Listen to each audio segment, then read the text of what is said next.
नमस्कार, विधायक का रिपोर्ट कार्ड देख रहे हैं आप और मैं हूं आपके साथ शमशेर सिंह। विधायक का रिपोर्ट कार्ड जिसमें हम बात करते हैं हरियाणा प्रदेश के किसी एक विधायक से और ये जानने की कोशिश करते हैं कि वो विधायक अपने विधानसभा क्षेत्र के विकास को लेकर क्या कहते हैं, उनके कार्यकाल में कितना विकास हुआ है, वह उनके कार्यकाल से पहले हल्के ने कितनी प्रगति की है।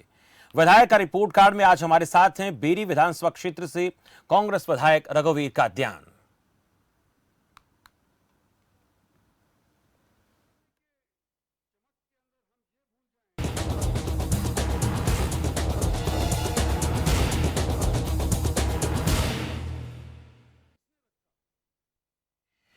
कांग्रेस के वरिष्ठ नेता और 2019 की विधानसभा में सबसे उम्रदराज विधायक रघुवीर कादयान हरियाणा की राजनीति में लंबे समय से सक्रिय हैं। हुड्डा सरकार में विधानसभा स्पीकर की जिम्मेदारी निभा चुके रघुवीर कादयान की जनता के बीच पकड़ इतनी ज्यादा रही है कि वो 6 बार जनप्रतिनिधि के तौर पर हरियाणा की विधानसभा में अपनी उपस्थिति दर्ज करा चुके हैं, जिनमें 5 बार से तो वो लगातार बेरी से विधायक बन रहे हैं। हुड्डा खेमे के विधायकों में शामिल डॉक्टर रघुवीर कादयान बेरी के विकास को लेकर कितने आश्वस्त हैं और फ्यूचर में बेरी को कहां देखना चाहते हैं, इन सवालों को लेकर हम उनसे बातचीत करेंगे। लेकिन उससे पहले हमारी यह खास रिपोर्ट देखिए।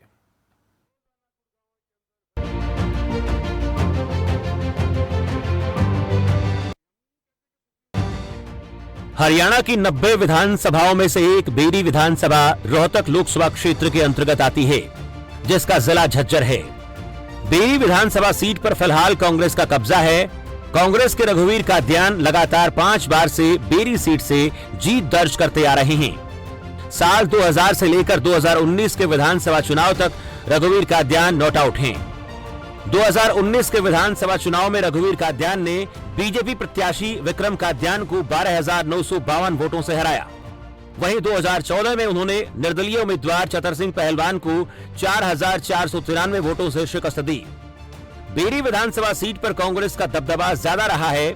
हुड्डा सरकार में विधानसभा स्पीकर रहे रघुवीर कादयान 2019 की हरियाणा विधानसभा में सबसे उम्रदराज विधायक हैं। 2004 से लेकर 2014 तक विकास के दावे करने वाली हुड्डा सरकार में रघुवीर कादयान ने बेरी की जनता को क्या सौगात दी, ये जानना बेहद जरूरी है। वहीं पिछले 7 साल से कांग्रेस सत्ता से बाहर है, तो ऐसे में बेरी की जनता को मनोहर सरकार से कितना सहयोग मिल रहा है, इस पर भी बात करेंगे। भविष्य को लेकर विधायक रघुवीर कादयान को क्या संभावनाएं नजर आती हैं, ये भी विधायक का रिपोर्ट कार्ड में चर्चा करेंगे।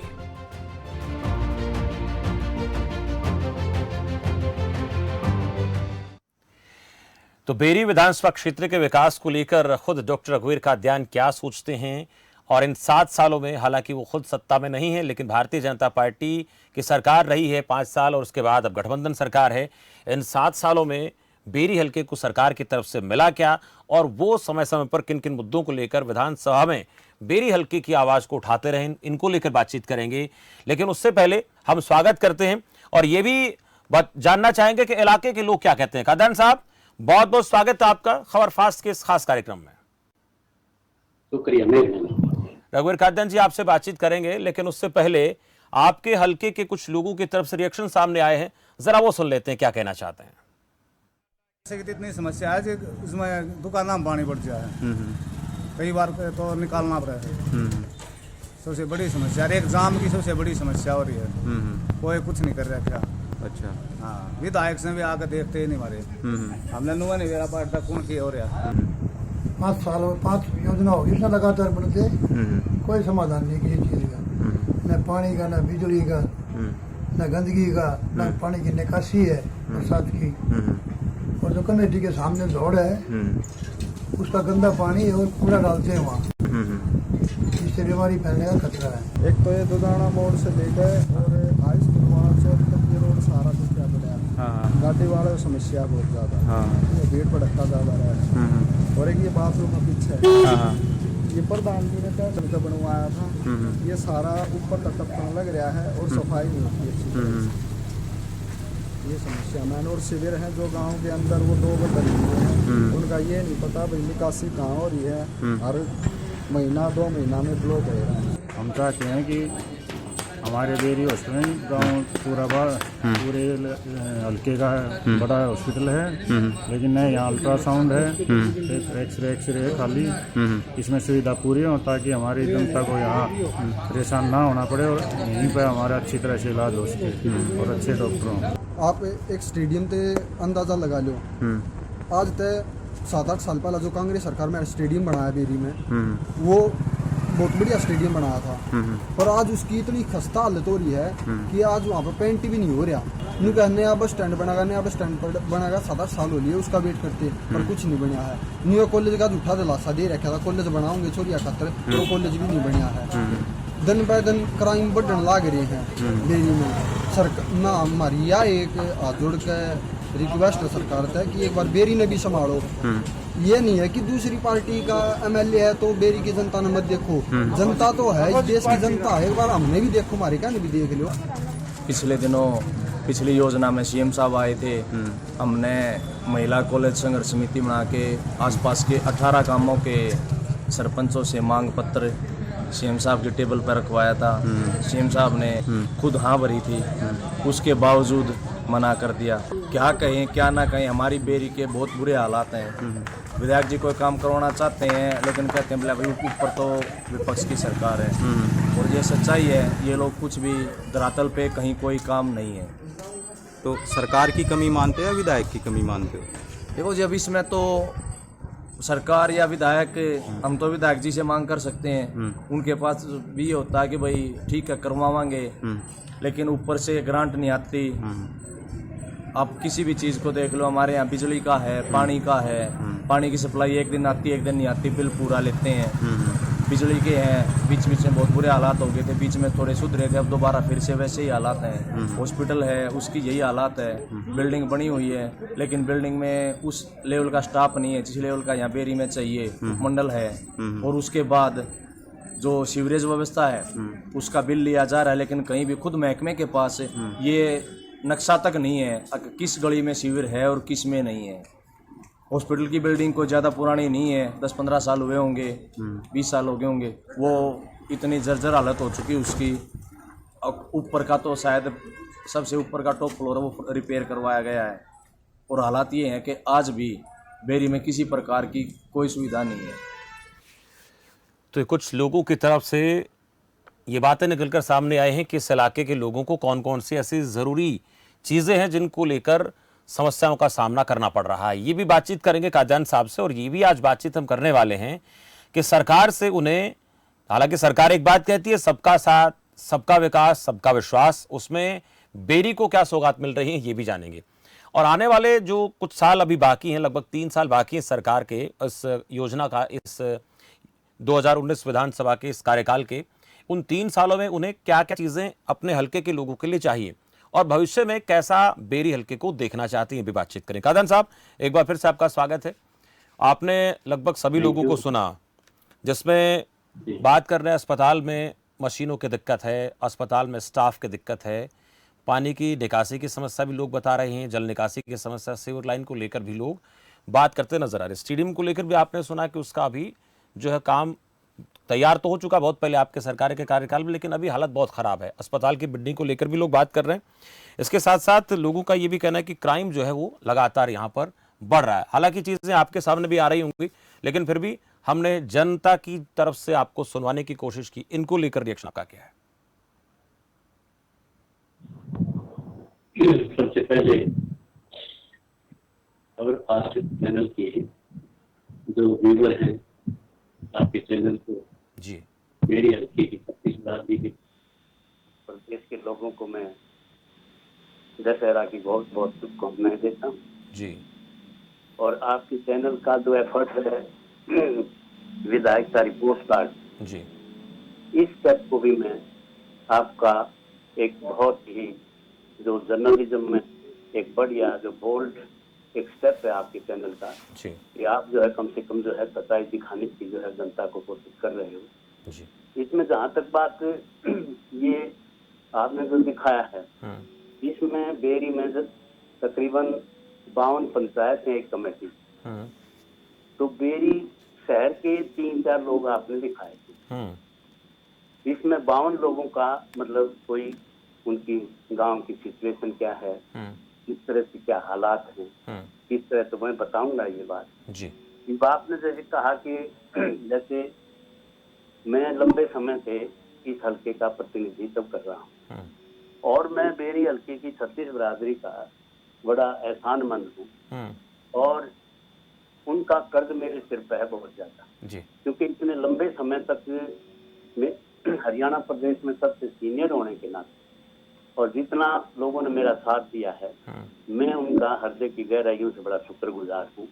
और मैंने अपनी सोच समझ, अपनी अक्षमता, अपने सामर्थ्य और पुरुषार्थ के हिसाब से जितना मैंने कर सकता था, मैंने बेरी हल्के की 36 बिरादरी के लोगों को का करने का किया है। हल्के को जब हल्का बिल्कुल ही एक हरियाणा के नक्शे पर भी नजर नहीं आता, उस टाइम 2005 में चौधरी भूपेंद्र सिंह हुड्डा की सरकार बनी, तो कांग्रेस की रात में हमने जिस ढंग से जो पूरा का पूरा जो इंफ्रास्ट्रक्चर वहां पर दिया बेरी हल्के में सड़कों का स्ट्रक्चर दिया, बेरी हल्के में तकरीबन 28-29 स्कूल अपग्रेड करवाए, तकरीबन 32 वाटर वर्क्स हमने बनवाए, जो तकरीबन 4 ITI हमने बेरी हल्के में बनवाई, जोबरगन में, पहाड़ीपुर में, बापड़ोदा और छारा जी। और एक कॉलेज, गवर्नमेंट कॉलेज हमने जो है, 2 गवर्नमेंट कॉलेज पहले थे, government college Jobargan, government college Dujana, एक गवर्नमेंट कॉलेज छारा में हमने और बनवाने का काम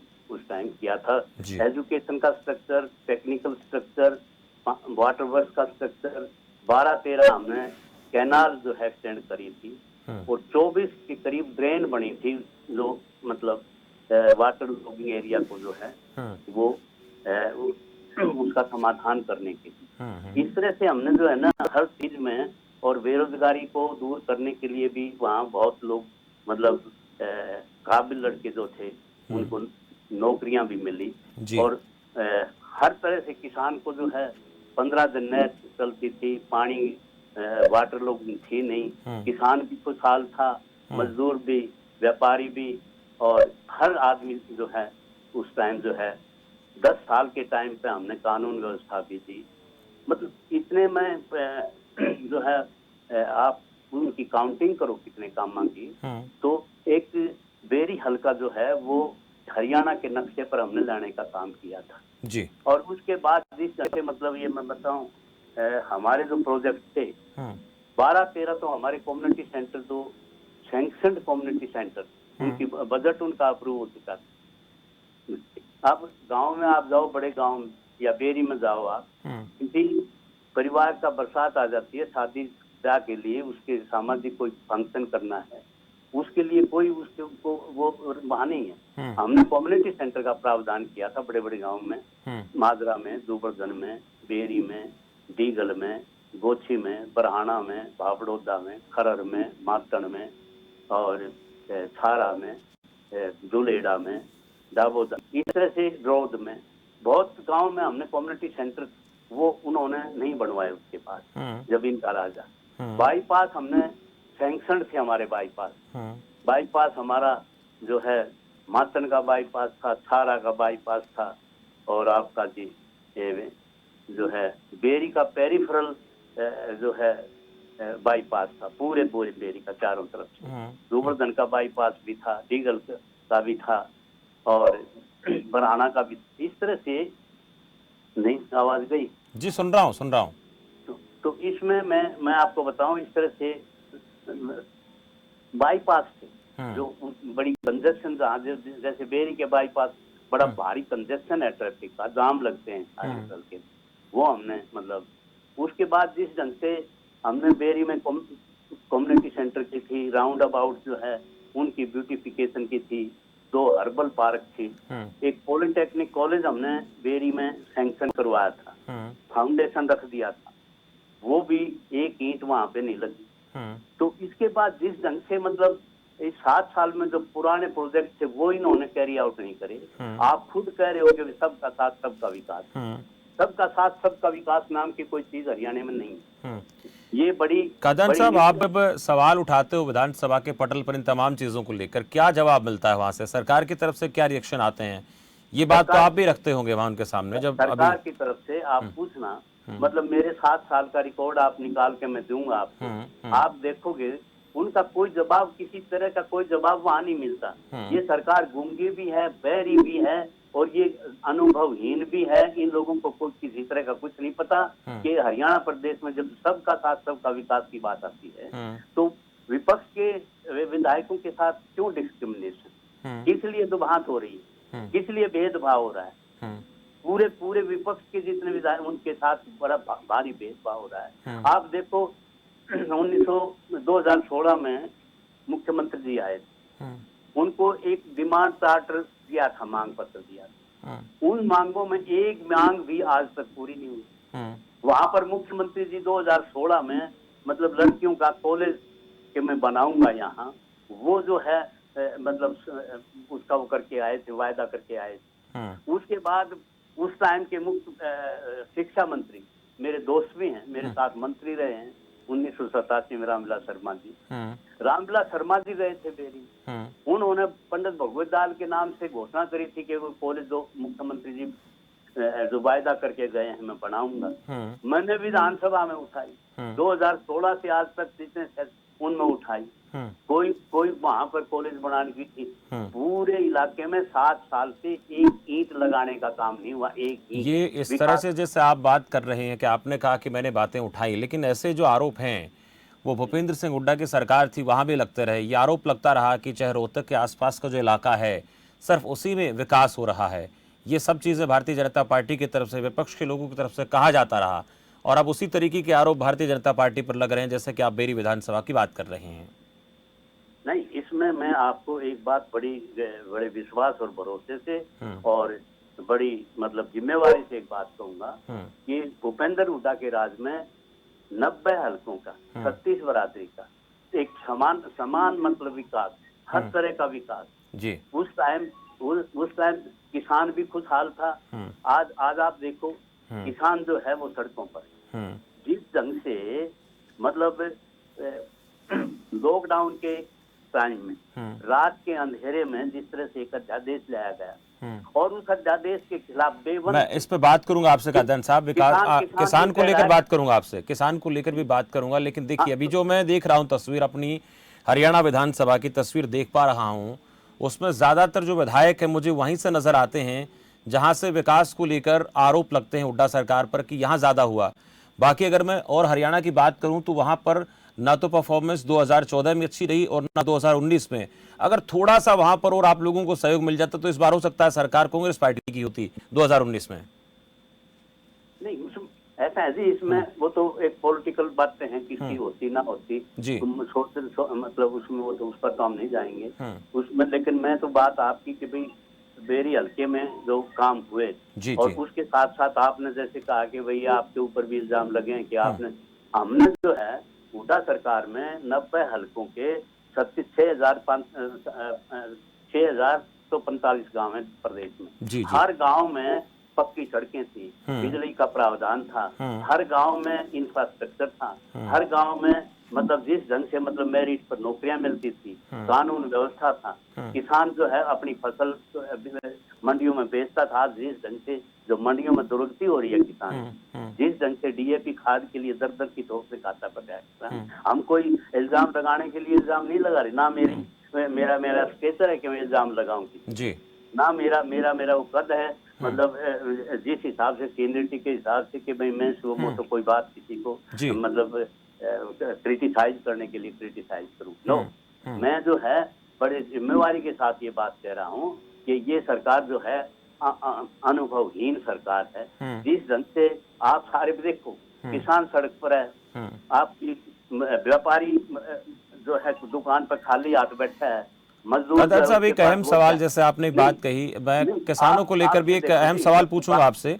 किसान को लेकर बात करना बेहद जरूरी है, उस पर बात होनी भी चाहिए, उस पर मैं बात करूंगा। मैं आपको बता दूं कि एक छोटा सा सवाल प्लीज, महंगाई बढ़ रही है, एक छोटा सा सवाल इस बीच, पेट्रोल डीजल पे भी आएंगे, पेट्रोल डीजल पे भी आएंगे, मैं बिल्कुल बात करूंगा, इसमें कोई संदेह नहीं है। एक छोटा सा सवाल बीच में आपसे मैं रोकना चाहूंगा। 14 में सरकार हाथ से निकल गई और 19 में भी लोगों ने कांग्रेस पर विश्वास नहीं किया, पूरा विश्वास नहीं किया। हालांकि मैं कहूं कि बिल्कुल विश्वास नहीं किया गलत होगा, लेकिन पूरा विश्वास नहीं किया कांग्रेस पार्टी ने। और पूरा बीजेपी पर भी भरोसा नहीं किया लोगों ने, तभी तो गठबंधन की सरकार बनानी पड़ी। कहाँ चूक रही? क्योंकि आप कह रहे हैं कि विकास हमने कराया, इन्होंने नहीं करवाया, अनुभवहीनता इनमें रही, लेकिन इसके बाद भी सरकार बनाने में लोग कामयाब रहे। कहाँ आपको चूक दिखी कांग्रेस पार्टी की, या कोई ऐसी वजह आपको नजर आई जिसके चलते आप सरकार नहीं बना पाए? आपको मैं ज्यादा उस लाइन पर नहीं जाना चाहता।